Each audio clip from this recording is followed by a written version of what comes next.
Vamos falar sobre os streams! Kat, eles saíram de inimigo para salvadores do cinema. O que é que aconteceu? Que loucura. O jogo virou, não é mesmo? O negócio é o seguinte, a gente tava até um dia desse aqui fazendo vídeo no Rapadura falando, porque o stream aí, a galera tá com raiva, o Steven Spielberg teve um dia ruim, xingou, disse que não dá certo, que não é a mesma coisa que cinema, E agora, tudo mudou, Juras. E o streaming, de repente, é meio que a única opção. Exatamente, virou a única opção e meio que o entretenimento se focou no streaming. E olha, a gente tá falando de muitas coisas, tá? Pode ser o streaming mesmo, tipo Netflix, Prime Video, Telecine, HBO, todos esses. Ou pode ser os sistemas de VODs também, que as pessoas estão assistindo muitos filmes. Ou seja, tudo é streaming. Virou o grande salvador do cinema.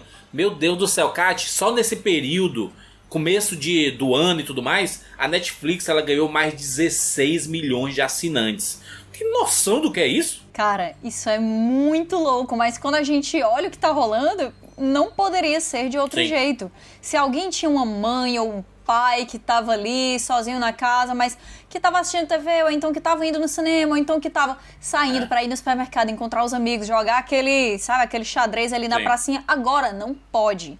Então, tá todo mundo ensinando todo mundo a assinar esses serviços de streaming no geral, ou tá todo mundo aprendendo mesmo sozinho na marra. Não tem opção. Essa é tudo que a gente tem nessa vida. Então, que coisa Eu louca. imagino como é que tá, como é que é o nível de reação das pessoas.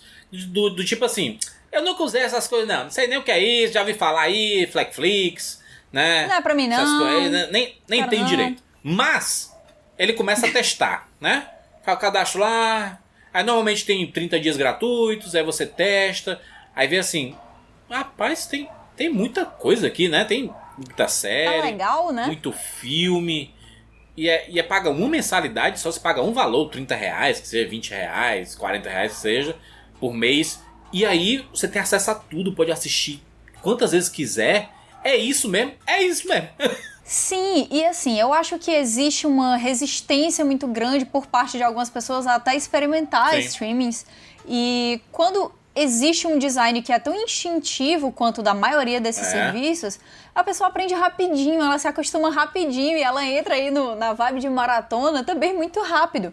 Então é uma coisa que eu acho que mais do que qualquer outro fator aí, eu acho que obrigou as pessoas a darem uma oportunidade.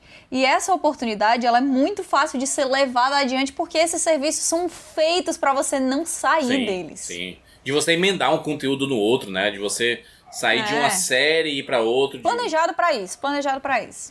Exatamente. Só que isso muda um pouco a logística de Hollywood, né? Porque os cinemas eles já se sentiu ameaçados pelos streams, principalmente porque nos últimos anos a gente viu grandes filmes sendo lançados no mercado de streaming, né? Será que um filme recente, sei lá, Kat, como O Poço, ele seria tão discutido se ele não tivesse saído na Netflix? Provavelmente não, né? Ele é um filme que seria discutido porque ele tem um tema que atiça muito a audiência, mas ele seria discutido entre meia dúzia de pessoas, até porque, como a gente também já falou aqui no Rapadura algumas vezes, a gente não tá tão acostumado assim a levar para um lado tão popular filmes que não estejam em inglês.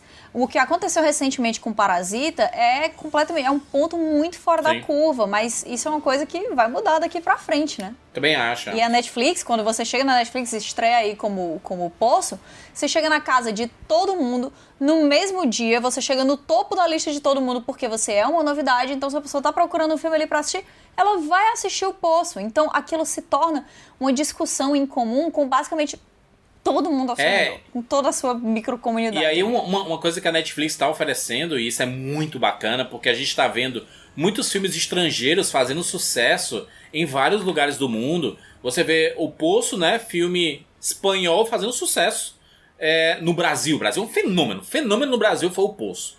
Depois saiu O Milagre na Cela 7, né, um filme turco. Sabe, o material estrangeiro, ele tá começando a quebrar barreiras. O próprio Parasita, né, que já chegou nos VODs e tudo mais em streaming, baita sucesso mundial. Então as barreiras elas estão sendo quebradas, que às vezes o cinema, por limitação de espaço, de espaço que eu tô falando é de quantidade de filmes que ele pode lançar, ele acaba priorizando filmes blockbusters, né, de franquias. É isso. Tem espaço, tem contrato, tem pressão também pra você conseguir fechar a conta ali no final do mês, então tem que ser um filme que tem que ser muito visto, muito popular. Então, a gente vai ter agora acesso a uma pluralidade de vozes narrativas, talvez muito maior por conta do que está acontecendo. Exato, tem muita gente que nem consegue lançar seus filmes exatamente por causa da falta de espaço dos cinemas, né? E aí, os streams acabam sendo a grande porta de entrada e muitas vezes você consegue fazer mais sucesso sendo lançado em streaming do que propriamente sendo lançado no cinema, né? Porque às vezes você lança um filme de arte e ele passou uma semana em cartaz e acabou. Existe essa diferença muito grande e assim, a gente recentemente ficou até discutindo entre os grupos aqui do Rapadura, dizendo assim, que pena que, por exemplo, A Despedida, que foi dirigido pela Lulu Wang, que estava aí no Globo de Ouro, né? Era um dos grandes contenders pro Oscar e tal, a gente não teve acesso. Nem chegou aqui, a gente nem viu, porque não existe espaço nos cinemas para isso. Então a gente tem vontade de assistir, é um público que existe, mas que talvez ele ainda seja um público muito pequeno para valer a pena esse tipo de coisa, mas agora as opções elas vão ser muito mais vastas, então as coisas vão ser diferentes. O cinema ele precisa trabalhar melhor a distribuição das suas salas, porque se você lança um filme blockbuster e ele ocupa 80%, sei lá, de 10 salas, ele ocupa 8 salas, com sessões dubladas, legendadas que seja, isso tira um espaço gigantesco, tanto que tem muito estúdio, distribuidor, que nem lança filme no período desses blockbusters, porque, cara, eu vou lançar um filme pra competir com um market de $1 bilhão. Não tem como um filme menor competir, né? É isso, é exatamente isso. E quando a gente fala em amarras contratuais, a gente também tá conversando sobre isso, que a gente já falou que existem sim contratos que definem, você quer, sei lá, exibir Star Wars, Ascensão Skywalker aí na sua rede de cinemas, você tem que assinar para deixar esse filme em X% das suas salas por X semanas. Então aquilo ali é uma coisa que impede você de colocar outros filmes e que, portanto, impede o acesso ao público desses outros filmes. E a maioria desses streams estão trabalhando bastante para ter material exclusivo, né? São conteúdos que nem lançam em cinema. Às vezes eles lançam por 1 semana, 2 semanas, só para tentar competir em premiação, e agora com os próprios prêmios mudando completamente, porque a Netflix chegou muito forte no Oscar, no Globo de Ouro, a Amazon tá chegando muito forte, a HBO sempre foi muito forte, então muitos conteúdos exclusivos estão sendo feitos para os streams, e é a tendência. Tem muita gente comprando conteúdo. A A24, por exemplo, que é uma das maiores produtoras da atualidade, se não a maior produtora independente da atualidade, ela tá lançando, ela fez um contrato absurdo com a Apple. Então a maioria dos seus filmes vão ser lançados no catálogo deles assim, com preços menores e tudo. Então esse tipo de parceria vai continuar acontecendo, vai começar a fortalecer cada vez mais os streams. E outra, tem streaming que vai começar a fazer parceria exclusiva com cineastas. Vai que um grande desse assim, certeza, como a gente viu Scorsese na Netflix, Cuarón na Netflix. Exato. São coisas que estão só começando, a gente ainda se choca quando vê uma coisa dessa acontecendo. Meu Deus, Meryl Streep aí no original Netflix e tal. Mas essa sensação de estranhamento é algo que vai passar, essas coisas vão mudar, nem se preocupem, a gente tá só no início da curva de mudança. Esse tipo de parceria sempre aconteceu, né? Muitos diretores tinham contratos com a Warner. Clint Eastwood, por exemplo, só lançou filmes com a Warner. O próprio Zack Snyder, né? Fez a carreira inteira, basicamente, dele com a Warner. E saiu da Warner, depois das confusões lá de Liga da Justiça e Batman vs Superman, e vai pra Netflix, lançando o original Netflix, filme de zumbi. Essas coisas vão começar a acontecer com muita frequência, e você vê uma diferença, Kátia, porque os estúdios de cinema, eles têm padrões, têm regras, algumas coisas a se seguir. Os streams estão dando assim, meu filho, faça e brilhe. Parece existir, né? Parece existir muito mais liberdade criativa. Sim. E juras, eu acho que uma coisa que é interessante até a gente pensar é que assim, eu não consigo imaginar um ano em que não existe Academy Awards, que não existe Oscar. Então, talvez a gente esteja aí a ponto de ver mudanças, que eu tenho certeza que é algo que está sendo discutido dentro da academia, mudanças nas regras do Oscar. Não vai precisar mais, talvez, desse ano específico, ficar X semanas em cartaz em cinemas dos Estados Unidos, talvez não precise.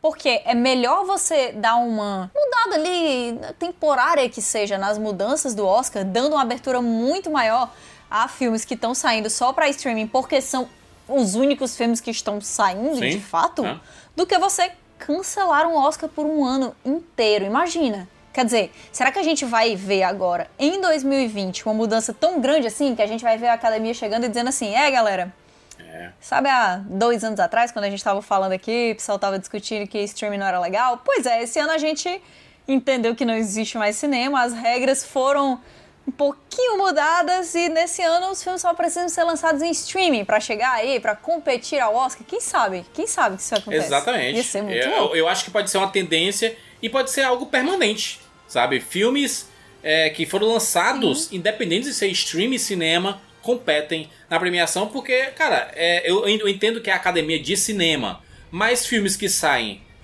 no streaming são cinema ou não? Ou eles precisam ser lançados no cinema pra ser chamado de cinema? Acho que cinema, a sétima arte, é filme, né? A gente sabe que cinema não é um espaço físico. Exato. Não é um espaço físico. É uma experiência cultural, social. Não é necessariamente você sair da sua casa, pegar um transporte ali, chegar num canto, sentar numa poltrona do cinema e ter aquele... Não é necessariamente isso. Cinema é tudo que rodeia essa indústria e é algo que não pode ser parado. Histórias não podem ser paradas. A gente não vai esperar tudo isso passar para voltar a celebrar grandes histórias que fizeram um marco no mundo naquele ano. Eu acho que esse é o melhor momento da história dos streams em termos de catálogo, de conteúdos sendo lançados, de adesão das pessoas, né? Todo mundo querendo conhecer, todo mundo assinando, por exemplo, um telecine da vida para ter acesso a 2.000 filmes, acessando a Amazon Prime Video, que tem um conteúdo excelente também, acessando a HBO, que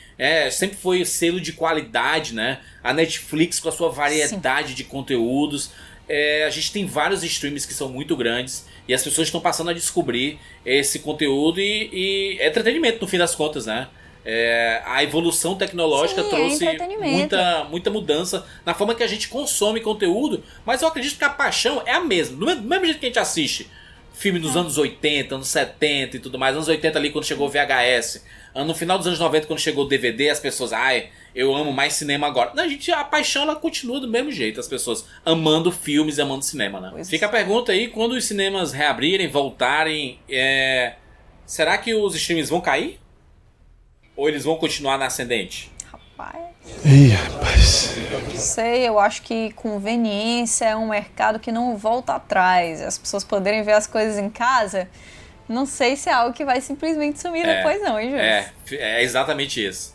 A internet ela transformou a forma que a gente consome conteúdo, ela mudou a indústria da música, a indústria da música compreendeu que, assim, cara, o acesso tem que ser facilitado. Antes era só físico, era só com CDs, com vinis e tudo mais. Chegou a internet e mostrou assim, olha, as pessoas querem baixar álbuns, vamos proporcionar isso. Hoje a gente tem serviços como Spotify, Apple Music, Deezer e tudo mais, que você tem acesso a qualquer música do mundo. Você tem YouTube, que você tem clipes, acesso a um monte de coisa. Você tem agora acesso a filmes. Muito rápido. Onde você tiver, cara, olha a facilidade. Quem diria que depois de anos consumindo internet, a internet estaria tão forte na palma da nossa mão. E eu sei que a gente tem muito a melhorar, né, em termos de conexão e tudo, mas olha o que era 10 anos atrás.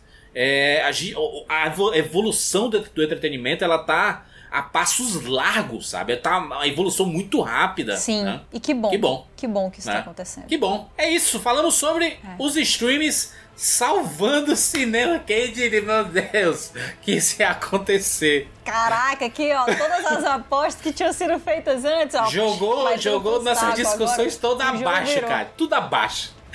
Toda, completamente. Parece que a gente estava discutindo tolice há um tempo atrás e diante do que estava acontecendo, o que a gente estava vivendo realmente era tolice. Eu acho que o nosso papel aqui é aplaudir mudanças, é aplaudir novidades, é aplaudir concorrência e pluralidade narrativa quanto mais chegar pra gente, melhor, mais massa. Que legal que é ser um fã de cinema em uma época em que tudo tá mudando. E que as redes de cinema se reinventem, melhorem seus serviços, que sejem mais acessíveis, né? Com preços mais acessíveis também. Isso vai ajudar bastante a ter uma concorrência sadia, né? Deixa seu comentário aqui o que é que você achou. Você concorda que o streaming tá salvando o cinema? Ou você acha que, não, isso é exagero, é só momentâneo e tudo mais? Coloca também nos comentários. A discussão sadia é sempre muito bem-vinda. E muitas das discussões que vocês geram nos comentários geram pautas pra gente discutir no futuro aqui no canal. Sim, né? É bem legal. É isso, continue comentando. Se inscreve no nosso canal aqui para não perder absolutamente nada e clica no sininho para ser notificado a cada vídeo novo. E se gostou desse vídeo, joga o like! Joga o like! Até a próxima, tchau!